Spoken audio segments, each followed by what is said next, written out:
Hi guys, my name is Greg Zabik, the TRT coordinator here at Palm Beach County Fire Rescue, and today I have with me Hector Gonzalez, captain from Station 91, formerly Station 23. Welcome, Hector. Thank you. So we're going to talk today about the interesting call that you had. You had the tractor trailer hanging over the overpass that you were one of the first in officers on. Very unique call, lots to learn from. We've been seeing more and more of them, on videos, Instagram, Facebook, all that. So tell us about your initial information that you had and some of the thoughts you had, pre-arrival. Initially, the call got dispatched as a vehicle accident rollover extrication. It was Engine 23, Squad 34, Rescue 23, and EMS and Battalion 23.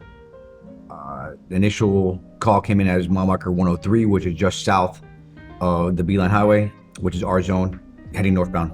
When I saw that it was an extrication call, I added another rescue, which was Rescue 223 from Station 23 as well. So we all kind of rolled out together. As we're rolling the call, the MDT is updating as the calls are coming in, and eventually it came in as a tractor trailer that's hanging off of the Beeline Bridge.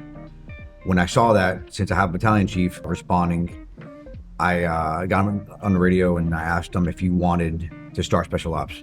And he said affirmative. He started special operations, which kind of filled the alarm for a TRT response. We got there. It was just that it was a tractor trailer on top of the Beeline Bridge that appeared to have gone up the on-ramp and just headed straight over the bridge. And the cab of the truck was about 90% off the bridge. So as an officer looking at what you had first arrival, what were some of your thoughts for additional resources you would need? Because obviously this is kind of something that's above the standard equipment for your engine and rescue response. It is. So we added already special operations, right? So the TRT response was responding. A ladder company was also dispatched. Ended up being a truck company, which is better because they have a bucket. And on top of that, it'd be nice to have a rotator, a large tow truck with rotating capabilities to be able to help stabilization of the truck. I think they came eventually, but something to think about as our initial dispatch information, calling for that rotator early, just so that we have it if we need it. Same with the special ops response. I think sometimes we are slow and we'll wait till we get there to the call and we'll cancel as if you don't need us when you get on scene. But the reflex time it takes, sometimes just get that special ops response rolling, all those additional resources rolling. It's easier to cancel it than to need it and be waiting on it. Yeah, it takes a lot longer for the rotator to get dispatched because it's got to go through PBSO, and thankfully Sisters Towing has all the rights in Palm Beach County for any kind of incident that's involving a semi truck or a dump truck or anything that's large like that on the turnpike. So we knew we were going to get them. Yeah, we've done a lot of work with them in the past. Yep. And then just initial, what could you do as an engine company while you were waiting for some of the resources when you were there? So again, we're very limited, even though on Engine 23 at the time we had a lot of more equipment that we're able to acquire than a regular engine company that's just starting out. I ordered my crews to go ahead and grab our struts. We have a set of Kodiaks. We didn't end up using them, but we had them out there. We initially chocked the wheels and cribbed the wheels of the trailer with our 6x wedges to stop it from the roll forward. Engine 63 was also there, but they're further back down the bridge. Asked for them to come back.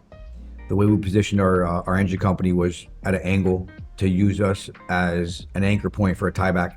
And I heard for the engine, you guys also chalked the engine wheels when you use it as a tieback. Correct, because obviously we didn't know if the trailer was full, so we couldn't really make contact with the driver and ask that question until we took a peek in there and saw it was empty. It was a scrap metal trailer, so we didn't know how much it was carrying. So if it's a full truck semi, it could be potentially 80,000 pounds, which is almost double the weight of our engine company. So we chalked it just to help out. Prevent it from sliding at all. They also I've had them grab our 4-inch straps. We had grade 100 3/8 chain on Engine 23.